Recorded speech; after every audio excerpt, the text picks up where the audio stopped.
ప్రార్థన. కృపగల నా దేవ, ప్రేమగల నా తండ్రి, మహోన్నతమైన ప్రభువ, దయా దాక్షిణ్యత గల మా మంచి యేసయ్య, నీకు వందనములు ప్రభువా. అనుదినము మీ ప్రేమ ద్వారా మీ హస్తమును పట్టుకొని మీ కౌగిట్లో హత్తుకొని నడిపిస్తూ మరొక రోజులో సజీవ లెక్కలో నిలిపి మీ ప్రేమను పొందుకోవటానికి ప్రార్థన పూర్వకంగా ఈ రోజును ప్రారంభించుకోవటానికి ఇచ్చిన మహా దయను బట్టి వేలాది వందనములు ప్రభువా.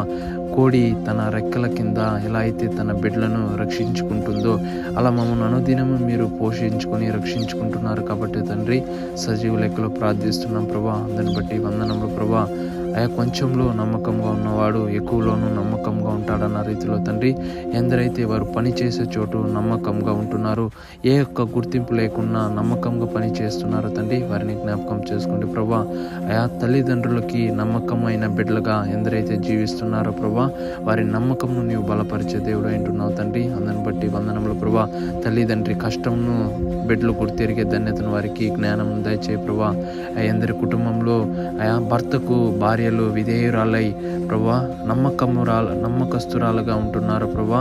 ఆ కుటుంబంను మీరు దీవించి ఆదరించండి తండ్రి. ఎందరి కుటుంబంలో శాంతి సమాధానం లేకుండా ఉంటున్నదో ఈ క్రిస్మస్ దినాల్లో వారికి శాంతి సమాధానం దయచే ప్రభా. అందుని బట్టి వందనాలు తండ్రి. ఎందరైతే రాకపోకలు అందుంటున్నారో మీ మహాతోడు మీ కృపను దయచే తండ్రి. ఎందరైతే అప్పుల బాధల్లో కన్నీరు విడిచుచున్నారో వారు అప్పుల సమస్యల నుండి వారిని విడిపించి మీ కృపతో నడిపించి ప్రభా. ఎందరైతే అనారోగ్యాలతో ఉంటున్నారో వారికి పరిపూర్ణమైన స్వస్థతను దయచేస్తారని నజరేయుడైన యేసయ్య అతి పరిశుద్ధమైన నామమున పెట్టాలి ప్రార్థించి వేడుకుంటున్నాం మా పరమ తండ్రి. ఆమేన్.